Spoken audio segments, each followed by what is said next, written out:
Hello and welcome to Rathod Sai's academy. ఈరోజు మనం ఇక్కడ హైదరాబాద్ ఎడిషన్ ఆఫ్ హిందీ తీసుకొని పిల్లలు చూద్దాం. ఇది ఫ్రంట్ పేజ్ అనమాట. ఈ ఫ్రంట్ పేజ్లో మనకు ఒక ఆర్టికల్ చాలా ఇంపార్టెంట్గా కనిపిస్తుంది. అదేంటంటే menstrual health in schools is integral to right to life. ఇది ఎవరు చెప్పారంటే సుప్రీం కోర్ట్ చెప్పిందనమాట. సో ఇక్కడ మీరు ఈ ఆర్టికల్ టైటిల్ తీసుకున్నట్టయితే ఫస్ట్ వచ్చేసి మెన్స్ట్రువల్ హెల్త్ వెరీ ఇంపార్టెంట్ అనమాట. ఇక్కడ వచ్చేసి రైట్ టు లైఫ్, ఈ రెండు కీవర్డ్స్ ఇక్కడ కనిపిస్తున్నాయి. సో మనందరికీ తెలుసు ఉమెన్లో ఎస్పెషలీ గర్ల్స్లో ఆఫ్టర్ సర్టెన్ ఏజ్ వాళ్ళకి మెన్స్ట్రువల్ సైకిల్స్ అనేవి స్టార్ట్ అవుతాయి కదా. సో ఈ మెన్స్ట్రువల్ సైకిల్స్ వచ్చేసి మనకి every month around 5 days of టైంలో వాళ్ళకి ఎక్స్టెన్సివ్ బ్లీడింగ్ అనేది ఉంటుంది. అండ్ ఎస్పెషలీ ఆ టైంలో అమ్మాయిలకి they need privacy and they need proper టాయిలెట్సే కాదు, ఈవెన్ టాయిలెట్స్లో కూడా వాటర్ ఫెసిలిటీ అనేది చాలా ఇంపార్టెంట్. ఎందుకంటే మనం European countries, northern countries or western కంట్రీస్లో లేం కదా. సో వీల్ యూస్ వాటర్ కదా. అండ్ వేరే కంట్రీస్లో అయితే they use tissue papers and they will throw it off. But ఇండియాలో still today also will use water. So water facility is also very very important అనమాట. కానీ ఇప్పుడు ఏమవుతుందంటే ఎస్పెషలీ స్కూల్స్లో, గవర్నమెంట్ స్కూల్స్ తీసుకున్నట్లయితే కొన్ని గవర్నమెంట్ స్కూల్లో ఈవెన్ డ్రింకింగ్ వాటర్ ఫెసిలిటీస్ సరిగ్గా లేనప్పుడు మనం టాయిలెట్స్లో వాటర్ ఫెసిలిటీ గురించి ఆలోచించడం కూడా like we can't. And especially కొన్ని స్కూళ్ళలో అయితే సపరేట్గా గర్ల్స్కి వాష్రూమ్స్, టాయిలెట్స్ కూడా లేవు.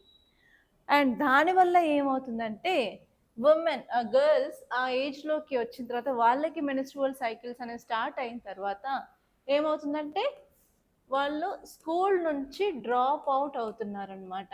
అంటే ఈ మెన్స్ట్రువల్ హెల్త్ సంబంధించిన మేనేజ్మెంట్ స్కూల్స్ సరిగ్గా లేనందువల్ల గర్ల్స్ డ్రాప్ అవుట్ అనేది చాలా పర్సంటేజ్ అనేది ఇండియాలో పెరుగుతుంది. కాబట్టి దానివల్ల ఏంటంటే right to life article 21 effect అవుతుంది. అలాగే right to education article 21A కూడా ఎఫెక్ట్ అవుతుంది. And even right to education act of 2009 కూడా ఇంపాక్ట్ అవుతుంది అని చెప్పి ఈ ఆర్టికల్ చెప్తుంది అనమాట. సో మీకు ఇక్కడ క్వశ్చన్స్ ఎలా వస్తాయంటే మీకు మెయిన్స్లో అయినా సరే, ఇంటర్వ్యూలో అయినా సరే ఎనాలిసిస్ బేస్డ్ క్వశ్చన్స్ వస్తాయన్నమాట. సో నేను ఒక అమ్మాయిని అడిగిన క్వశ్చన్ ఏంటంటే, మీరు అమ్మాయి అయినట్లయితే మీకు ఇంటర్వ్యూలో ఉమెన్ సంబంధించిన ప్రాబ్లమ్స్ కానీ, ఉమెన్ సేఫ్టీ ఇష్యూస్ కానీ, ఉమెన్ ఎంపవర్మెంట్ సంబంధించిన క్వశ్చన్స్ కానీ చాలా వస్తాయి. అండ్ ఒక అమ్మాయికి నేను అడిగిన క్వశ్చన్ ఇదే అండి. ఏంటంటే డ్రాప్ అవుట్స్ పెరుగుతూ ఉన్నాయి స్కూల్స్లో, వాటిని అడ్రస్ చేయడానికి గల మెజర్స్ ఏంటి అండ్ దానికి సంబంధించిన కాజెస్ ఏంటి అని కూడా అడిగాను అనమాట. వన్ ఇంపార్టెంట్ కాజ్ వచ్చేసి మెన్స్ట్రువల్ హెల్త్ బాగా లేదు అని చెప్పింది ఆ అమ్మాయి. అండ్ ఇప్పుడు మనం సుప్రీంకోర్టు జడ్జ్మెంట్ కూడా చూస్తున్నాము. సుప్రీంకోర్టు ఏం చెప్పింది అంటే ప్రతి స్కూల్లో మెన్స్ట్రువల్ హైజీన్ మేనేజ్మెంట్ అనేది ఉండాలి. అది చాలా ఇంపార్టెంట్. ఎందుకంటే ఆర్టికల్ 21ని వయోలేట్ చేస్తుంది. ఇప్పుడు ఇన్ కేస్ స్కూల్స్లో మెన్స్ట్రువల్ హెల్త్ మేనేజ్మెంట్ లేదంటే ఆ యొక్క గర్ల్స్ యొక్క right to life and personal Liberty అనేది ఎఫెక్ట్ అవుతుంది. అండ్ ఇన్ఫ్యాక్ట్ అది ఫ్యూచర్లో ఏమవుతుందంటే డ్రాప్అవుట్స్ పెరగడం వల్ల ఆ పిల్లలకి ఎస్పెషల్ ఎడ్యుకేషన్ సరిగ్గా ఉండదు. దానివల్ల ప్రాపర్గా ఎంప్లాయ్మెంట్ ఆపర్చునిటీస్ అనేవి దొరకవు. దాని వాళ్ళ యొక్క స్టాండర్డ్ ఆఫ్ లివింగ్ అనేది డిఫరెంట్గా ఉంటుంది అండ్ వాళ్ళు అచీవ్ చేయలేరు. అండ్ అంతేకాకుండా తొందరగా స్కూల్ నుంచి డ్రాప్అవుట్స్ అవ్వడం వల్ల తొందరగా పెళ్లి చేసే ఛాన్సెస్ ఉంటాయి. దానివల్ల చైల్డ్ మ్యారేజెస్ పెరుగుతాయి. చైల్డ్ మ్యారేజెస్ అయినప్పుడు చిన్న ఏజ్లోనే మదర్ అవ్వాల్సి వస్తుంది అండ్ డబుల్ బర్డెన్ అనేది ఉమెన్ మీద ఉంటుందన్నమాట. సో అలా ఒక్క మెన్స్ట్రువల్ హెల్త్ లేకపోవడం వల్ల మనకి ఎన్ని నెగటివ్ ఇంపాక్ట్స్ చూడండి. అందుకని సుప్రీంకోర్టు ఏం చెప్పింది అంటే ఎస్, మనకి ఈ మెన్స్ట్రువల్ హెల్త్ హైజీన్ చాలా ఇంపార్టెంట్ అని చెప్పింది. ఎస్పెషలీ ప్రతి స్కూల్లో టాయిలెట్స్ అలాగే శానిటరీ నాప్కిన్స్ కూడా అవైలబుల్గా ఉండాలి అని ఈ ఆర్టికల్ చెప్తుందన్నమాట. సో ఇక్కడ ఈ యొక్క ఇన్ఫోగ్రాఫిక్ చూసుకున్నట్లయితే మనకు క్లియర్ కట్గా ఇన్ఫర్మేషన్ అనేది చెప్తుందన్నమాట. ఇక్కడ మెన్స్ట్రువల్ హైజీన్ మేనేజ్మెంట్ అనేది లేకపోవడం వల్ల గర్ల్స్ యొక్క డిగ్నిటీ, ప్రైవసీ, బాడీ అటానమీ అనేది ఇంపాక్ట్ అవుతుంది. అంతేకాకుండా ఆర్టికల్ 21 కింద right to life and personal Liberty కూడా వయోలేట్ అవుతుంది అంటున్నారు. అంతేకాకుండా మెన్స్ట్రువల్ హైజీన్ మెజర్స్ లేకపోవడం వల్ల ఆ టైంలో గర్ల్స్ స్కూల్కి రాకపోవడం వల్ల బాయ్స్ని అండ్ గర్ల్స్ని కంపేర్ చేసినట్లయితే మనం రైట్ టు ఈక్వాలిటీ, ఈక్వల్ పార్టిసిపేషన్ని కూడా మనం ఎన్షోర్ చేయలేము. అలాగే రైట్ టు ఈక్వాలిటీ ఆర్టికల్ 14 కూడా వయోలేట్ అవుతుందని చెప్తున్నారు. అండ్ అంతేకాకుండా ఆర్టికల్ 21A అంటే రైట్ టు ఎడ్యుకేషన్ని కూడా ఎఫెక్ట్ అవుతుంది కాబట్టి ఇది ఫండమెంటల్ రైట్ అని చెప్తున్నారనమాట. ఓకే, ఇంకో టైప్ ఆఫ్ క్వశ్చన్ మీరు ఏం చూడొచ్చు అంటే ఇక్కడ ఆర్టికల్ 21 గురించి చెప్పారు కదా. ఆర్టికల్ 21 యొక్క స్కోప్ అంబిట్ రోజు రోజుకి పెరుగుతూ వస్తుంది. సో ఆ యొక్క కంటెక్స్ట్ తీసుకున్నట్లయితే ఒక 4 to 5 judgments of supreme court అసలు ఆర్టికల్ 21 స్కోప్ ఎలా ఇంక్రీజ్ చేశాయి కూడా మీరు చూసుకోవాలి. అవి కూడా క్వశ్చన్స్ వచ్చే ఛాన్స్ ఉన్నాయి. For example right to privacy is a fundamental right అని పుట్టస్వామి కేసులో చెప్పారు. అండ్ రైట్ టు స్లీప్ కూడా ఫండమెంటల్ రైట్ అన్నారు. Right to play out side for children is a fundamental right. Right against climate change is a fundamental right. And mental health hygiene కూడా ఇప్పుడు fundamental right under article 21. ఇలా కొన్ని examples తీసుకొని article 21 మీద కొంచెం చూడండి. And special Lakshmikanth కొత్త edition మీరు తీసుకున్నట్లయితే ఆ కొత్త ఎడిషన్లో ఒక సపరేట్ చాప్టర్ ఆర్టికల్ 21 గురించి ఇచ్చారండి. అండ్ చాలాసార్లు ఆర్టికల్ 21 మీద యూపీఎస్సీ డైరెక్ట్గా క్వశ్చన్ ఇచ్చిందనమాట. సో ఒకసారి చూసుకోండి. ఓకే, ఇవన్నీ ఏరియాస్ డైమెన్షన్స్ మీరు చూసుకోవాలన్నమాట. ఓకే, ఇది ఫస్ట్ టాపిక్ గురించి. అండ్ నెక్స్ట్ హైదరాబాద్ పేజ్లోకి వెళ్ళినట్లయితే మనందరికీ తెలుసు ఎయిర్ షో వింగ్స్ ఇండియా నడుస్తుంది. అండ్ ఎస్పెషల్లీ మనం అశోక్ నగర్లో ఉన్నాం కాబట్టి బేగంపేట్ నియర్ బై. సో అలా ఎయిర్ క్రాఫ్ట్స్ వస్తున్నప్పుడు కూడా సౌండ్ సీమ్ అంటుంది. ఇప్పుడు కూడా ఆ sound I can hear in from this Ashok Nagar. ఒకసారి వింగ్స్ ఇండియా గురించి చూసుకోండి. చాలా హై ఛాన్స్ ఉంది మనకి ఈ వింగ్స్ ఇండియా గురించి క్వశ్చన్ రావడానికి, ఎస్పెషల్లీ గ్రూప్ 1లో టీజీపీఎస్సీలో.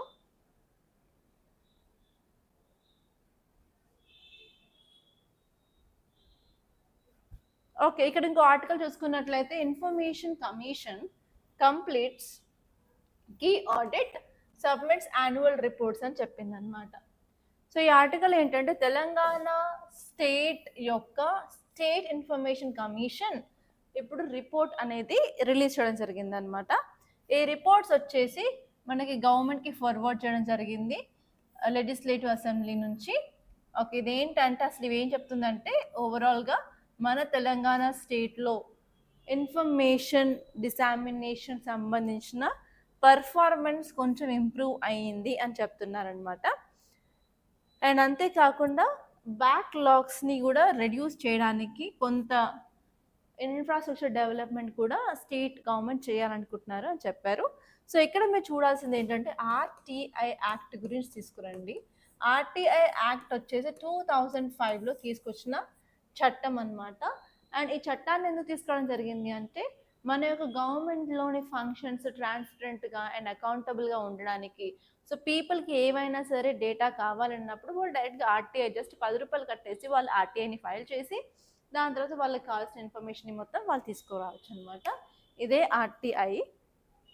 ఈ ఆర్టీఐ తీసుకొచ్చిన తర్వాత మనకి సెంట్రల్లో సిఐసిని తీసుకొచ్చాము అండ్ స్టేట్లో ఎస్ఐసిని తీసుకొచ్చాము అనమాట. ఒకసారి మీరు లక్ష్మీకాంత్ ఓపెన్ చేసి ఇన్ డీటెయిల్గా సిఐసి అంటే ఏంటి, ఎస్ఐసి అంటే ఏంటో కంపల్సరీ చూసుకోండి. అండ్ ఇంకొక విషయం ఏంటంటే మేడం చెప్తున్నారు కానీ మీరే చెప్పొచ్చు కదా అనే క్వశ్చన్స్ కూడా వస్తున్నాయి. నేను ఎందుకు చెప్పట్లేను, మీకు ఐడియాస్ ఎందుకు ఇస్తున్నాను అంటే దానికి వెనకాల కూడా రీజన్ ఉంది. యూపీఎస్సీకి అయినా సరే గ్రూప్స్కి అయినా సరే అసలు స్పూన్ ఫీడింగ్ అస్సలు యూజ్ అవ్వదు. ఎందుకంటే మీరు ఎంతవరకు ఎనలైజ్ చేస్తున్నారు చాలా చాలా ఇంపార్టెంట్.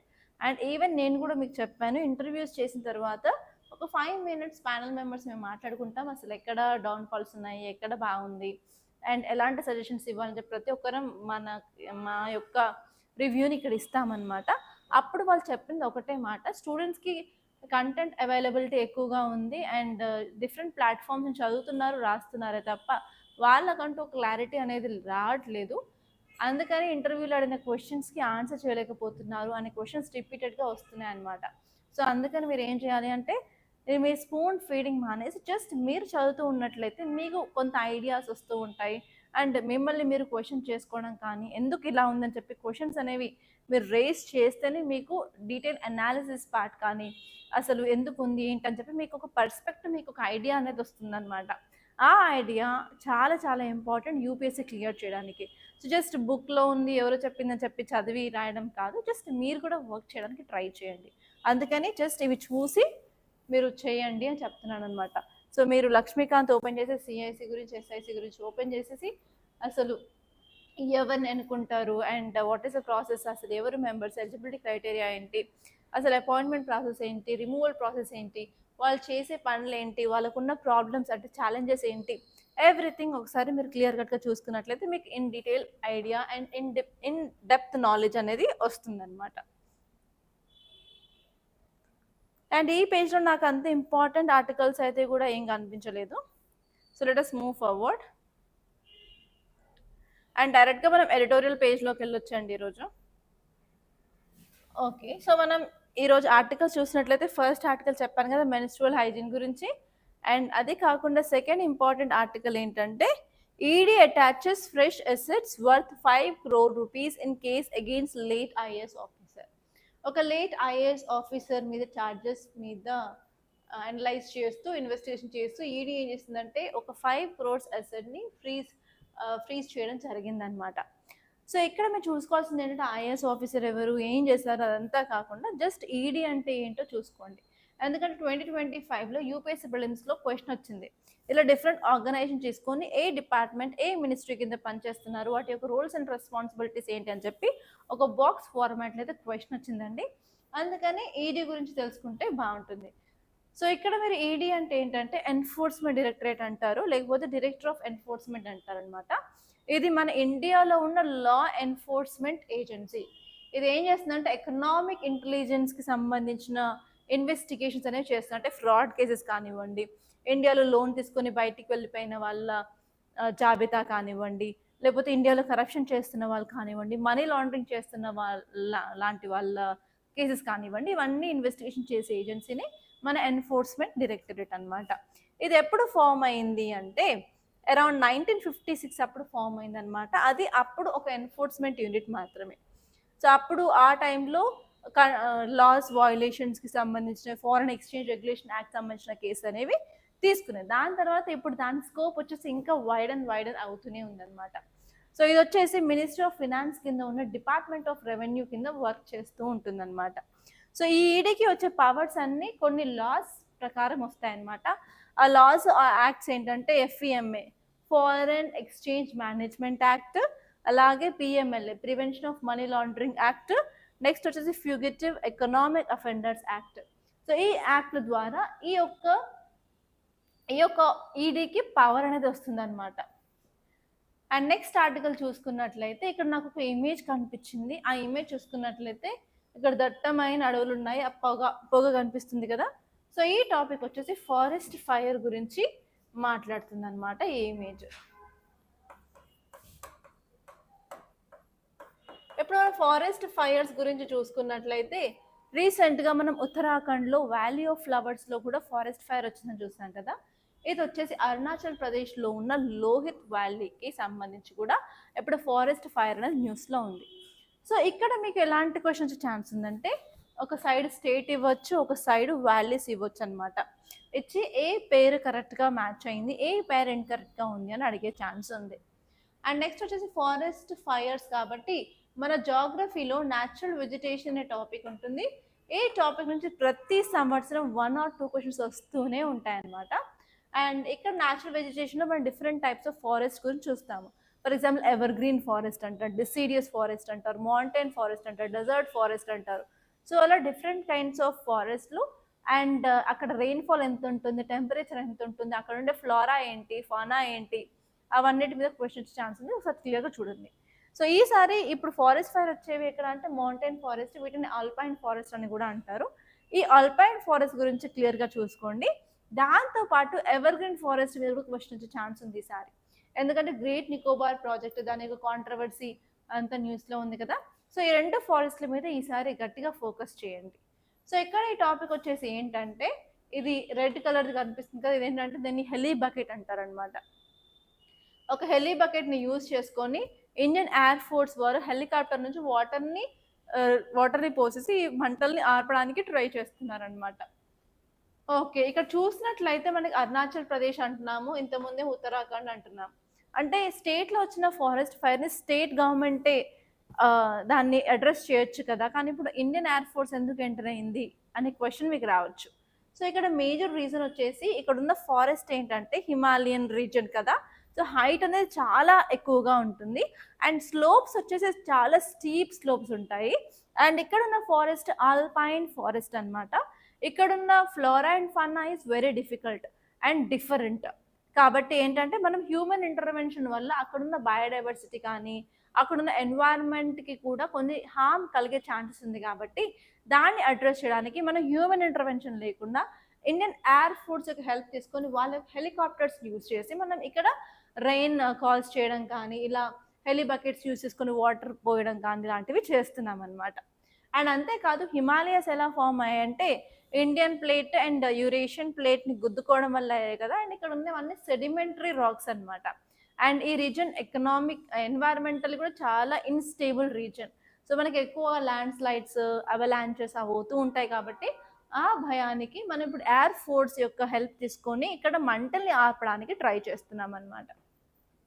సో ఇక్కడ జనరల్గా ఫారెస్ట్ ఫైర్స్ హిమాలయన్ రీజన్లో ఎందుకు అవుతాయి అంటే ఈసారి మన ముందు వింటర్ సీజన్. ఈ వింటర్ సీజన్లో ఏమైంది అంటే టెంపరేచర్ ఎక్కువ అవడం వల్ల మనకు కావాల్సినంత స్నోఫాల్, ఐస్, రెయిన్ ఫాల్ అనేది ఇక్కడ పడలేదన్నమాట.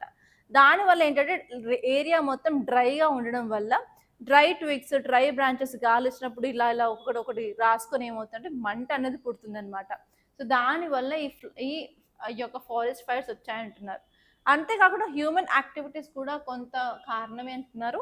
ఎస్పెషల్ స్టబుల్ బర్నింగ్ కానీ, వేస్ట్ని పడేసి దాన్ని కాల్చడం కానీ, సో అలా చేస్తుంటే కూడా మనకి వచ్చే ఛాన్స్ ఉంది. ఎస్పెషలీ మనం వెళ్తూ ఉంటే చాలా మందికి సిగరెట్ తాగే అలవాటు ఉంటుంది. ఆ సిగరెట్ కాల్చిన సిగరెట్ పీకల్ని పడేయడం వల్ల కూడా ఇలాంటి ఫారెస్ట్ ఫైర్స్ అయ్యే ఛాన్స్ ఉందన్నమాట. అంతేకాకుండా ఈ రీజన్లో ఎస్పెషలీ ఒక ప్లాంట్ స్పీసీస్ చాలా ఎక్కువగా ఉంటుంది. దాని పేరు ఏంటంటే చిర్ పైన్ ట్రీస్ అనమాట. అవి కొంచెం ర్యాపిడ్ ఉంటే ఈజీగా బర్న్ అవుతాయి, ఇన్ఫ్లేమబుల్ అనమాట, హైలీ. సో దానివల్ల కూడా ఇక్కడ ఫారెస్ట్ ఫైర్ జరిగింది అని అంటున్నారు అనమాట. అండ్ ఇప్పుడు ఉత్తరాఖండ్లో రీజన్ తీసుకున్నట్లయితే ఈ చిర్ పైన్ వల్ల అయింది అంటున్నారు. అంతేకాకుండా ఈసారి వింటర్లో రెయిన్ లేక, స్నోఫాల్ లేక కూడా పొడిగా మారిపోయింది ఆ రీజన్ అంటున్నారు. అండ్ నెక్స్ట్ వచ్చేసి stubble burning activities, grazing related fires, clearance related fires వల్ల కూడా అక్కడ ఫైర్ అంటుకొని ఉండొచ్చు అని అంటున్నారు. అండ్ అరుణాచల్ ప్రదేశ్లో అయితే మాత్రం మనకి అందరికీ తెలుసు, అరుణాచల్ ప్రదేశ్లో డిఫరెంట్ ట్రైబ్స్ ఉంటారు. వాళ్ళ యొక్క మెయిన్ ఆక్యుపేషన్ వచ్చేసి షిఫ్టింగ్ కల్టివేషన్ అనమాట. ఒక ఏరియా సెలెక్ట్ చేసుకొని దాన్ని కాల్ చేసి అక్కడ అగ్రికల్చర్ చేసుకొని కొన్ని ఇయర్స్ తర్వాత అక్కడ ఫర్టిలిటీ లాస్ అయిందని చెప్పి ఇంకో ప్యాచ్ ఆఫ్ ల్యాండ్లోకి షిఫ్ట్ అవుతూ ఉంటారు కదా. సో అలా షిఫ్టింగ్ కల్టివేషన్ వల్ల ఈ ఫైర్ పుట్టిండొచ్చు అని అంటున్నారు. అంతేకాకుండా dry winters, reduced moisture common reasons. అంతేకాకుండా చిన్న ఫైర్ ఉన్నప్పుడే మన గవర్నమెంట్ సరిగా ఎఫిషియెంట్గా పని చేయకపోవడం కానివ్వండి, వీక్నెస్, ఫైర్ ప్రివెన్షన్ మెథడ్స్ అనేవి తీసుకోకపోవడం వల్ల కూడా ఇలాంటి ఫైర్స్ అనేవి రావచ్చు అని అంటున్నారు అనమాట. అండ్ నెక్స్ట్ ఆర్టికల్ వచ్చేసి చాలా ఇంపార్టెంట్. మోస్ట్లీ మన న్యూస్ పేపర్ మొత్తం ఈ ఆర్టికల్ తోటి ఫిల్ అయింది. ఇదేంటంటే UGC equity rules flow from article 15's mandate to remedy historical injustice.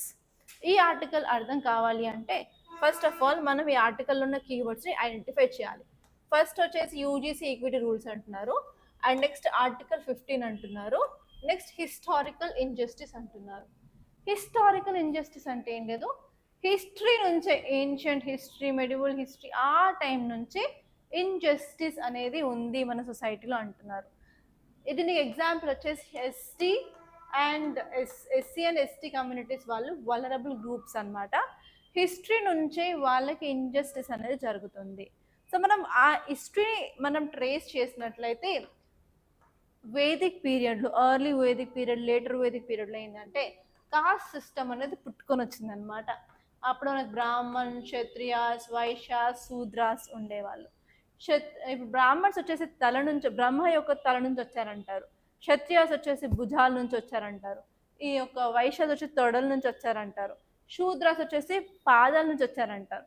So ఇవన్నిటిని పక్కన పెడితే అవుట్ ఆఫ్ దిస్ చతుర్వర్ణ సిస్టమ్ మన స్కెడ్యూల్ కాస్ట్, స్కెడ్యూల్ ట్రైబ్స్ ఉంటారు అని అంటాం అనమాట. సో నార్మల్గా మీరు ఎన్సీఆర్టీ చదివినప్పుడు కొన్నిసార్లు ఈ యొక్క దళిత్కి సంబంధించిన మనిషి అసలు మెయిన్ విలేజ్లో అసలు తిరగకూడదు, అతను తిరిగేటప్పుడు కూడా డబ్బులు పట్టుకుంటూ తిరగాలి, అతని నీడ కూడా బ్రాహ్మణ్స్ మీద పడకూడదు. అండ్ వాళ్ళు చేసే పని ఏంటంటే శానిటేషన్, చనిపోయిన అనిమల్స్ తీసేయడం కానివ్వండి, మాన్యువల్ స్కావెంజింగ్ కానీ, ఏరియాస్ని క్లీన్గా పెట్టడం. అలా ఏంటంటే ఫస్ట్ నుంచి మన history time, ancient history time నుంచే ఈ యొక్క చతుర్వర్ణ సిస్టమ్ అనేది పుట్టిన తర్వాత మనం కాస్ట్ సిస్టమ్ అనేది తీసుకొచ్చాం. ఫస్ట్లో కాస్ట్ సిస్టమ్ బాగానే ఉండేది. ఆరిజిన్ ఎస్పెషల్లీ వాళ్ళు ఏమైతే ఆక్యుపేషన్ చేస్తారో ఆక్యుపేషన్ బేస్డ్ కాస్ట్ సిస్టమ్ ఉండేది. కానీ మెల్లిమెల్లిగా లేటర్ వేదిక్ పీరియడ్ వచ్చేసరికి ఈ కాస్ట్ సిస్టమ్ కాస్త చాలా రిజిడ్గా మారి ఓన్లీ నువ్వు బర్త్ బేస్డ్గానే తీసుకుంటున్నారు. అండ్ ఈవెన్ ఇప్పుడు ఇండియాలో కూడా కాస్ట్ చేంజ్ చేయడం చాలా చాలా టఫ్ టాస్క్ అనమాట. ఎందుకంటే now it is based on birth. Even as a women I can tell you this, I'm from one cost and I married one more. నేను నా హస్బెండ్ ఇద్దరం డిఫరెంట్ కాస్ట్కి సంబంధించిన వాళ్ళం. అయినప్పటికీ కూడా I will not get the cost of my husband. నా husband cost నాకు రాదనమాట. నేను ఎలా పుట్టానో, నా ఫ్యామిలీ మెంబర్స్, మా మదర్ ఫాదర్ ఎవరో వాళ్ళ కాస్ట్ ఏంటో అదే కాస్ట్ అనేది నేను క్యారీ చేస్తాను. కానీ నా పిల్లలకి మాత్రం మా హస్బెండ్ యొక్క కాస్ట్ అనేది వస్తుంది అనమాట. ఇది అంత డిఫికల్ట్ ఇండియాలో కాస్ట్ని చేంజ్ చేయించుకోవడం అనేది, అది అవ్వదన్నమాట. సో ఇక్కడ ఏంటంటే ఇలా ఈ కాస్ట్ సిస్టమ్ పుట్టిన తర్వాతనే మనం డిస్క్రిమినేషన్ అనేది చేస్తున్నాం, ఎస్పెషల్లీ షెడ్యూల్ కాస్ట్కి, షెడ్యూల్ ట్రైబ్కి వాళ్ళకి అనమాట. సో ఏంటంటే ఇది మనం ఇండిపెండెన్స్ వచ్చింది ఎప్పుడు, 1947 ఇండిపెండెన్స్ వచ్చింది కదా. ఇండిపెండెన్స్ వచ్చినప్పటికీ కూడా మనకు అన్టచబిలిటీ అవన్నీ ఉండేవన్నమాట. దాని తర్వాత మన కాన్స్టిట్యూషన్ అయితే ఎప్పుడైతే తీసుకొచ్చామో మన రాజ్యాంగాన్ని, ఆ రాజ్యాంగంలో మన ఫండమెంటల్ రైట్స్ ఇంట్రడ్యూస్ చేసేసి అందులో రైట్ టు ఈక్వాలిటీ అని ఆర్టికల్ 14 నుంచి ఆర్టికల్ 18 పెట్టేసి అసలు discrimination based on caste, religion, race అనేది ఉండొద్దు అని చెప్పి తీసుకొచ్చామన్నమాట. అయినప్పటికీ కూడా ఇప్పుడు మీకు యూజీసీ అంటే ఏంటిది, university grants commission. University grants commission అంటే దేని మీద ఫోకస్ చేస్తుందండి, హయ్యర్ ఎడ్యుకేషన్ మీద ఫోకస్ చేస్తుంది. సో ఇప్పుడు ఈ హైయర్ ఎడ్యుకేషన్లో కూడా మనకి ర్యాగింగ్ లాంటివి, రిలీజన్ బేస్డ్ డిస్క్రిమినేషన్ కానివ్వండి, especially schedule caste, schedule tribes and OBC వాళ్ళకి డిస్క్రిమినేషన్ అనేది జరుగుతుందండి. అది జరగకుండా ఉండడానికి రీసెంట్గా 2026లో కొత్త యూజీసీ ఈక్విటీ రూల్స్ తీసుకొచ్చారు. ఓకే, అయితే ఇప్పుడు ప్రాబ్లం ఏంటంటే ఇప్పుడు సుప్రీం కోర్ట్ ఆ రూల్స్ని ఇంప్లిమెంట్ చేయకుండా స్టే అనేది ఇచ్చిందనమాట. ఎందుకంటే ఈ కొత్త రూల్స్లో కొన్ని ఛాలెంజెస్, కొన్ని క్రిటిసిజం ఉన్నాయి. అవన్నీ క్లియర్ చేసిన తర్వాతే ఈ రూల్స్ని ఇంప్లిమెంట్ చేయాలని చెప్పి స్టే అనేది సుప్రీం కోర్ట్ అనేది ఇచ్చిందనమాట. అందుకే ఇది న్యూస్లో ఉంది. సో ఇప్పుడు ఈ ఆర్టికల్ గురించి చూసుకున్నట్లయితే సుప్రీం కోర్టు ఈ యొక్క కొత్త యూజీసీ రూల్స్ 2026ని ఇంప్లిమెంట్ చేయడానికి చేయకూడదని చెప్పి స్టే అనేది ఇచ్చిందనమాట. కొంత టైం తీసుకొని చేయండి అని చెప్పి. ఆ టైంలో వాళ్ళు చేయాల్సింది ఏంటంటే సుప్రీంకోర్టు అడిగిన క్వశ్చన్స్ క్లారిఫికేషన్స్ అనేది కావాలి అంటుందన్నమాట. అసలు దీని యొక్క బ్యాక్గ్రౌండ్ చూసుకున్నట్లయితే మన ఇండియాలో యూజీసీకి సంబంధించిన రూల్స్ ఆల్రెడీ 2012లో రూల్స్ తీసుకొచ్చేసి డిస్క్రిమినేషన్ అవ్వకుండా చూడాలి అని చెప్పి తీసుకొచ్చిందనమాట. కానీ 2012 ఇప్పుడు మనం 2026లో చాలా ఇయర్స్ అయిపోయింది, అరౌండ్ 14 ఇయర్స్ అయింది. చాలా చేంజెస్ వచ్చాయి, చాలా జనరేషన్స్ వాళ్ళు కూడా వచ్చారు. సో అందుకని ఏంటంటే ఇప్పుడు మనం కొత్త రూల్స్ తీసుకొచ్చి కొత్తగా ఉన్న ప్రాబ్లమ్స్ని అడ్రస్ చేయాలి అని చెప్పి యూజీసీ చెప్పడం జరిగిందనమాట. అసలు ఎందుకు ఇవన్నీ అంటే ఎస్పెషలీ చాలా కంప్లైంట్స్, ర్యాగింగ్ అని, డిస్క్రిమినేషన్ అని, ఎస్పెషల్లీ ఈక్విటీ అనేది మనం లేదు మన ఇన్స్టిట్యూషన్స్లో అని చెప్పి అవన్నీ ప్రొవైడ్ చేయాలని తీసుకొచ్చిందే ఇవన్నమాట. అండ్ వీళ్ళు ప్రైమరీగా ఫోకస్ చేసే దేని మీద అంటే కాస్ట్ బేస్డ్ డిస్క్రిమినేషన్ మీద, ఎస్పెషల్లీ ఎస్సీసీ, ఎస్టీసీ, ఓబీసీస్ పడే ఛాలెంజెస్ మీద వాళ్ళు ఫోకస్ చేయాలి అనుకుంటున్నారు అనమాట. కానీ ఇప్పుడున్న కాంట్రవర్సీ క్రిటిసిజం ఏంటంటే పిటిషనర్స్ ఏమంటున్నారంటే కాస్ట్ బేస్డ్ డిస్క్రిమినేషన్ అనేది ఓన్లీ నారోగా డిఫైన్ చేశారు, ఇందులో ఓన్లీ ఎస్సీ, ఎస్టీ, ఓబీసీ మాత్రమే ఇంక్లూడ్ చేశారు, మరి వేరే వాళ్ళ పరిస్థితి ఏంటి అని అంటున్నారు అనమాట. అంటే ఈవెన్ హయ్యర్ కాస్ట్కి సంబంధించి జనరల్ కేటగిరీ అయినా కూడా కొన్నిసార్లు ర్యాంకింగ్ అనేది ఉంటుంది, కానీ వాళ్ళని ఎందుకు ఇంక్లూడ్ చేయలేదు అన్నట్టు ఇక్కడ వాళ్ళు క్వశ్చన్స్ అడగడం జరిగిందనమాట. అండ్ నెక్స్ట్ వచ్చేసి హైరార్కీ అనేది మనం చూస్తూ ఉన్నాం. విక్టిమ్స్లో కూడా మనకి ఓబీసీ అయితే ఒకలాగా, ఎస్సీ అయితే ఒకలాగా, ఎస్టీ అయితే ఒకలాగా, అలా మనకి ర్యాగింగ్, డిస్క్రిమినేషన్ అవి ఉంటున్నాయి. సో వాటిని అడ్రస్ చేయలేదు అని చెప్పి మళ్ళీ ఇంకొక క్వశ్చన్ అనేది వస్తుంది. అండ్ అంతేకాకుండా చాలాసార్లు ఈ రూల్స్ని మిస్యూజ్ చేసే అవకాశం కూడా ఉంది. ఆ మిస్యూజ్ చేస్తే వాళ్ళకి ఎలాంటి ప్రొటెక్షన్ కానీ పనిష్మెంట్స్ కానీ వాటి గురించి కూడా ఇక్కడ చెప్పలేదన్నమాట. అండ్ అంతేకాకుండా కొన్ని బ్రాడర్ ఇష్యూస్ అయితే ఉన్నాయి, religious cultural identities, special north east వాళ్ళకైతే డిఫరెంట్ కల్చర్ ఉంటుంది, వాళ్ళ కల్చర్ గురించి ఇక్కడ మనం డిస్కస్ చేయలేదు, దీని గురించి ఏ ప్రొవిజన్ లేదు అని చెప్పి ఇది కూడా ఒక నెగటివ్ థింగ్ అనమాట. సో అందుకని సుప్రీంకోర్టు వీటన్నిటి మీద క్లారిఫికేషన్ అడిగింది. ఈ క్లారిఫికేషన్స్ వస్తే అప్పుడు సుప్రీంకోర్టు పర్మిషన్ అనేది ఇస్తుంది ఈ యూజీసీ ఈక్విటీ రూల్స్ని ఇంప్లిమెంట్ చేయడానికి అనమాట. సో నెక్స్ట్ ఆర్టికల్ చూసుకున్నట్లయితే high tap coverage under Jal Jeevan scheme but లో యూసేజ్ అండ్ రిలయబిలిటీ. ఈ టాపిక్ వచ్చేసి ఒక ఇంపార్టెంట్ స్కీమ్ గురించి చెప్తుంది అనమాట. ఆ స్కీమే జల్ జీవన్ మిషన్ అనమాట. సో మీకు ఇక్కడ క్వశ్చన్ ఎలా వస్తుందంటే ప్రతి సంవత్సరం యూపీఎస్సీ ప్రిలిమ్స్లో అట్లీస్ట్ 3 క్వశ్చన్స్ స్కీమ్స్ గురించి ఉంటాయండి. సో ఇక్కడ ఈ యొక్క స్కీమ్ ఏం చెప్తుంది, ఇక్కడ మీరు ఇమేజ్ చూస్తే ఈ స్కీమ్ ద్వారా నల్లా నుంచి వాటర్ వస్తున్నాయని తెలుస్తుంది కదా. ఎస్పెషల్లీ రూరల్ ఏరియాస్లో వాటర్ని ప్రొవైడ్ చేయడానికి, అది కూడా డ్రింకింగ్ వాటర్ని ప్రొవైడ్ చేయడానికి గవర్నమెంట్ ఈ స్కీమ్ తీసుకొచ్చింది. అంటే ఇది రూరల్ ఏరియాలో పనిచేస్తుంది. సో ఇలా మనకు రూరల్ ఏరియాస్లోనే ఇంప్లిమెంట్ చేసే కొన్ని స్కీమ్స్ ఉన్నాయి. ఫర్ ఎగ్జాంపుల్ ఎంజీ నరేగా రీసెంట్గా వికసిత్ భారత్ ఆర్జీ రామ్ యాక్ట్గా మారింది. అండ్ అంతేకాకుండా రూరల్ ఏరియాస్లో సోలార్కి సంబంధించి కూడా మనకు ఒక స్కీమ్ ఉంది, పిఎం సూర్యఘర్ ముఫ్త్ బిజిలీ యోజన. సో కాబట్టి మీరు రూరల్ ఏరియాస్లో ఉన్న స్కీమ్స్ అన్ని లిస్ట్ అవుట్ చేసుకోవాలి. అండ్ నెక్స్ట్ వచ్చేసి మీకు డైరెక్ట్గా ఈ క్వశ్చన్ రావచ్చు, consider the following statements related to Jal Jeevan mission అని చెప్పి దాని గురించి క్వశ్చన్ రావచ్చు. ఇలా డిఫరెంట్ టైప్స్ ఆఫ్ క్వశ్చన్స్ మనం ఎక్స్పెక్ట్ చేయొచ్చు. ఎందుకంటే ప్రతి సంవత్సరం మీరు యూపీఎస్సీ ప్రీవియస్ క్వశ్చన్స్ చూసినట్లయితే ప్రతి సంవత్సరం 20% ఆఫ్ క్వశ్చన్స్ అలాగే ప్యాటర్న్స్ అనేవి చేంజ్ అవుతూ ఉంటాయి. అలాగే ఉంటుంది అండ్ ఈవెన్ మనం డైలీ ఒకటే ఫుడ్ తిన్నా మనకు బోర్ కొడుతుంది కదా. సో అలాగే యూపీఎస్సీ పేపర్ కూడా ఎవ్రీ ఇయర్ చేంజ్ అనేది ఫర్ షూర్ ఉంటుంది. ఎలాంటి చేంజ్ ఉండదు, పోయిన సంవత్సరం లాగానే ఉంటుంది అని చెప్పి వెళ్ళాం అనుకోండి బిస్కెట్ అవుతాం. సో ఏంటంటే మీ మైండ్ని కూడా అడాప్టబుల్గా ఉండేటట్టు చూసుకోండి. చేంజెస్ వస్తే కూడా yes I can right, I can handle that change. ఏంటి ఒక్కొక్క ఊరికి పాచిగా పచ్చడిలాగా ఉండాలి అంటే అసలు ఉండదండి. సో 20% ఆఫ్ క్వశ్చన్స్ అలాగే ప్యాటర్న్స్ థీమ్స్ కూడా మారుతూ ఉంటాయి. సో ఒక్కసారి వాటి మీద అయితే కంపల్సరీ మీరు ఫోకస్ అయితే చేయాలి. సో ఇక్కడ ఈ ఆర్టికల్ చూసినట్లయితే జల్ జీవన్ మిషన్ గురించి క్వశ్చన్స్ ఛాన్స్ ఉందన్నారు. సో ఇక్కడ వచ్చేసరికి ఈ టైటిల్ చూసుకున్నట్లయితే ఓకే జల్ జీవన్ మిషన్ మనం అచీవ్ చేస్తున్నాము, కానీ లోవర్ యూసేజ్ అండ్ రిలయబిలిటీ తక్కువ ఉంది అంటున్నారు. సో ఇక్కడ ఎందుకు పీపుల్ వాటర్ వచ్చినప్పటికీ కూడా వాటర్ని యూజ్ చేయాలి అని అనుకోవట్లేదు, దాని వెనకాల మేజర్ రీజన్స్ ఏంటో చూసుకోవాలన్నమాట. ఫస్ట్ వచ్చేసరికి మనకి వాటర్ నల్లాలో వస్తున్నాయి, కానీ ఏ టైంలో వస్తున్నాయో తెలియదు. ఏ టైంలో వస్తున్నాయో తెలియకపోతే మనం ట్యాప్ ఓపెన్ చేసి ఉంచుతామా? ఉంచాం కదా. సో ఫస్ట్ వచ్చేసి ఇర్రెగ్యులారిటీ కూడా ఉంటుంది జల్ జీవన్ మిషన్లో అని అంటున్నారు. అండ్ నెక్స్ట్ వచ్చేసి మనకి ఈ స్కీమ్ని వాటర్ ఎక్కువ ఉన్న ఏరియాస్లో పెడితే వాటర్ యూజ్ చేస్తారా వాళ్ళు? పాపం పొద్దున్న సాయంత్రం దాకా నల్లా ఎప్పుడు వస్తుంది వేస్ట్ అయితే చేసి చూడరు కదా. సో అవైలబిలిటీ ఆఫ్ వాటర్ ఉన్న చోట కూడా చాలా మంది తక్కువ యూస్ అనేది చేస్తున్నారు అని చెప్తున్నారు అనమాట. అండ్ నెక్స్ట్ వచ్చేసి మేజర్ క్వశ్చన్ వచ్చేసి మనకు నల్లాలో వాటర్ వచ్చినప్పుడు డర్టీగా వేస్ట్ వాటర్ కలర్ మారి స్మెల్ వచ్చే వాటర్ వస్తే మనం యూజ్ చేస్తామా? యూజ్ చేయం కదా. క్లీన్లీనెస్ అండ్ శానిటేషన్ కూడా కొన్ని క్వశ్చన్స్ అనేవి రేస్ చేస్తున్నారు. సో అసలు క్లీన్లీనెస్ ఆఫ్ వాటర్ ఇప్పుడు న్యూస్లో ఎందుకు ఉందంటే రీసెంట్గా మధ్యప్రదేశ్లో నర్మదా వాటర్ పైప్ లైన్కి లీకేజెస్ అయ్యి సీవేజ్ వాటర్ కలిసి చాలా మందికి గ్యాస్ట్రో ఇంటెస్టైనల్ డిసీజ్ వచ్చేసి అరౌండ్ 200కి పైగా జనాలు కూడా చనిపోయారు అండ్ చాలా మంది హాస్పిటల్లో అడ్మిట్ అయ్యారు. అండ్ ఈవెన్ టుడే కూడా వాళ్ళకి అలాంటి సిచ్యువేషన్ ఫేస్ చేస్తున్నారని చెప్పి నిన్నామన్నా కూడా మనం చదువుకున్నాం కదా. సో ఏంటంటే క్లీన్లీనెస్ కూడా ఒక ఇంపార్టెంట్ ఫ్యాక్టర్గా మారిందనమాట. ఈ రీజన్స్ వల్ల ఏంటంటే అసలు పీపుల్ హౌస్ హోల్డ్కి అంటే వాళ్ళ ఇంటికి నల్లా వస్తున్నప్పటికీ కూడా వాళ్ళు యూజ్ చేయడానికి అంత ఇష్టం చూపించట్లేరు అని చెప్పి ఆర్టికల్ చెప్తుంది అనమాట. సో ఇక్కడ మీరు చూడాల్సింది ఏంటంటే జల్ జీవన్ మిషన్ గురించి.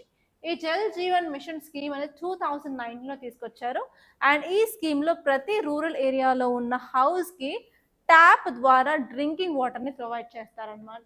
Around 25 litres of water per పర్సన్కి ప్రొవైడ్ చేస్తారు. అండ్ ఏ మినిస్ట్రీ కింద నడుస్తుంది అంటే మినిస్ట్రీ ఆఫ్ జల్ శక్తి, చాలా ఇంపార్టెంట్. అండ్ ఇక్కడ వచ్చేసి మెయిన్ కాంపోనెంట్స్ విలేజెస్లో వాటర్ ప్రొవైడ్ చేస్తారు, దాంతోపాటు ప్లానింగ్ అండ్ ఇంప్లిమెంటేషన్ చేస్తారు. అండ్ ఉమెన్ని కూడా ఇంక్లూడ్ చేసి ఉమెన్ ఎంపవర్మెంట్కి కూడా ఇది ఒక స్కీమ్ అనమాట. అండ్ అంతేకాకుండా మనకి ట్యాప్ వాటర్ సప్లైని స్కూల్స్కి, ట్రైబల్ హాస్టల్స్కి, అంగన్వాడీ సెంటర్స్కి కూడా వాళ్ళు సేఫ్ డ్రింకింగ్ వాటర్ అనేది ప్రొవైడ్ చేస్తున్నారు. అండ్ అంతేకాకుండా గ్రే వాటర్ని మేనేజ్ చేయడం కూడా ఇందులో ఒక పార్ట్ అనమాట. గ్రే వాటర్ అంటే ఏం లేదు, మనం ఇంట్లో బౌల్లు చిప్పలు కడిగిన తర్వాత ఉన్న వాటర్ కానివ్వండి, లేకపోతే స్నానాలు చేసిన తర్వాత వచ్చే వాటర్ కానివ్వండి, వాటిని గ్రే వాటర్ అంటారు. వాటిని కూడా ఇంకుడు గుంతలు, సోక్ పిట్స్ యూస్ చేసి వాటర్ హార్వెస్టింగ్ కూడా ఇందులో ఒక పార్ట్ అనమాట.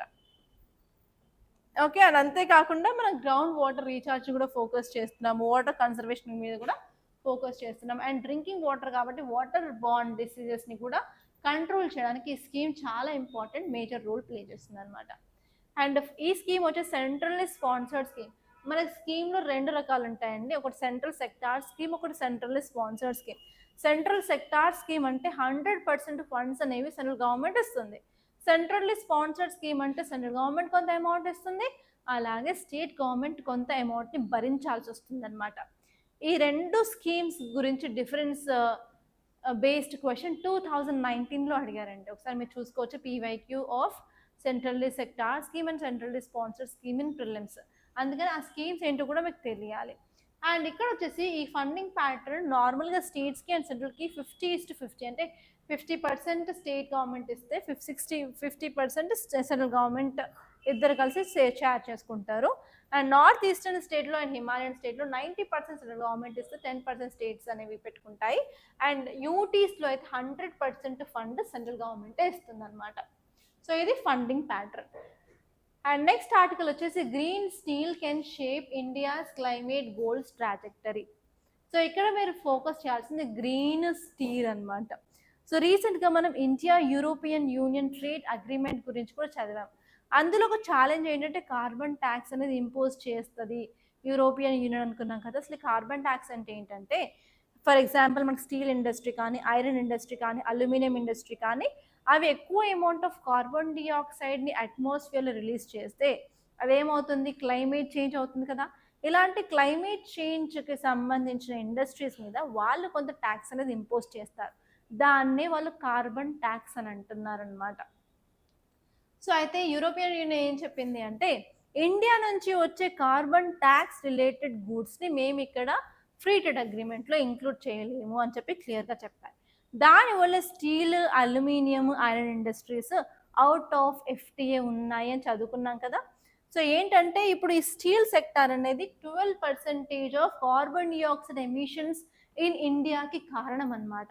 కాబట్టి ఇక్కడ ఈ స్టీల్ సెక్టార్లో మనం కార్బన్ డైఆక్సైడ్ ఎమిషన్స్ తగ్గించాలి అని అనుకుంటున్నాం. అందుకే మనం తీసుకొచ్చిన కాన్సెప్ట్ గ్రీన్ స్టీల్ అనమాట.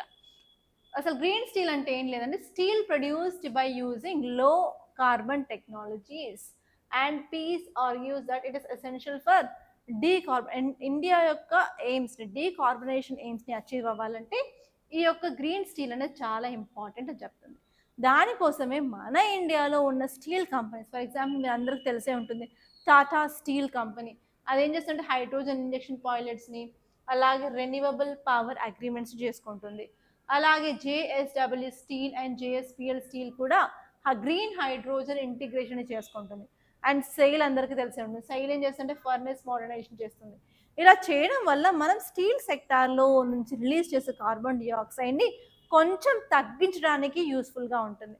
కాకపోతే మనం ఏం చేయాలనుకుంటున్నామంటే నియర్ జీరో ఎమిషన్స్ చేయాలనుకుంటున్నాము. దానికి ఇండియాకి చాలా ఛాలెంజెస్ అయితే ఉన్నాయి. ఆ ఛాలెంజెస్ ఏంటంటే, ఫస్ట్ వచ్చేసి మనకి ఇన్ఫ్రాస్ట్రక్చర్ కావాలి, మనకి టెక్నాలజీ కావాలి, మనకి ఫండ్స్ కావాలి. మనం కొత్త అడ్వాన్స్ టెక్నాలజీ తీసుకొచ్చినప్పటికీ కూడా అందులో వర్క్ చేసే వాళ్ళకి స్కిల్ అనేది లేకపోతే అది వేస్ట్ కదా. సో అలా డిఫరెంట్ ఛాలెంజెస్ అయితే ఉన్నాయి అని ఈ ఆర్టికల్ చెప్తుంది.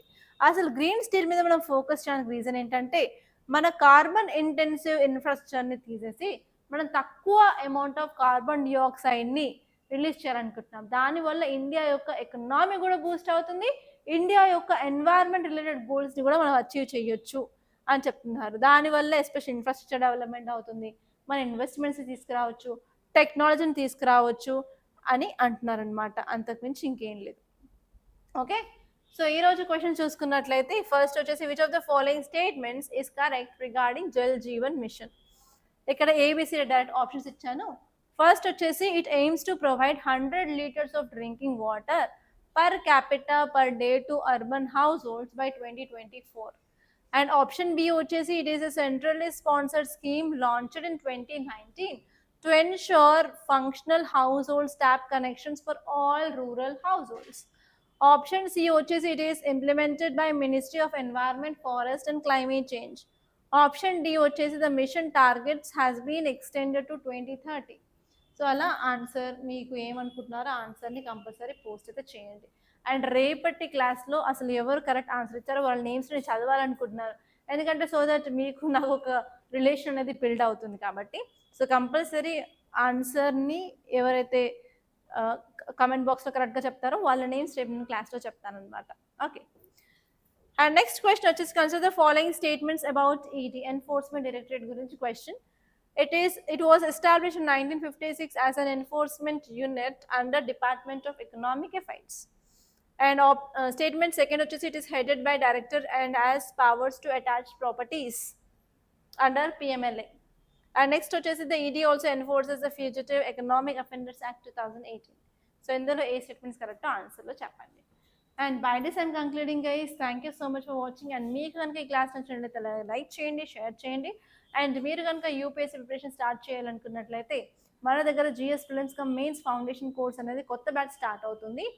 సో ఒక 3 to 4 డేస్లో కొత్త బ్యాచ్ అనేది అవుతుందన్నమాట. సో కంపల్సరీ మీరు జాయిన్ అవ్వడానికి ట్రై చేయండి. అండ్ మన దగ్గర ఆఫ్లైన్ అండ్ ఆన్లైన్ 2 కోర్సెస్ అవైలబుల్గా ఉంటాయి. And me quality of education వచ్చి టాప్ నాచ్ ఉంటుంది. అండ్ ఫ్యాకల్టీ కూడా చాలా excellent faculty, everything from basics నుంచి చెప్తూ ఉంటారు. And everyday answer writing practice ఉంటుంది. అండ్ ఎవ్రీ వీకెండ్ టెస్ట్ అనేది ఉంటుంది. అండ్ మీకు ఎలాంటి క్వైరీస్ క్వశ్చన్స్ ఉన్నా కూడా మా నెంబర్కి కాల్ చేయండి. ఏ నెంబర్కి కాల్ చేయాలి అంటే 8074765513.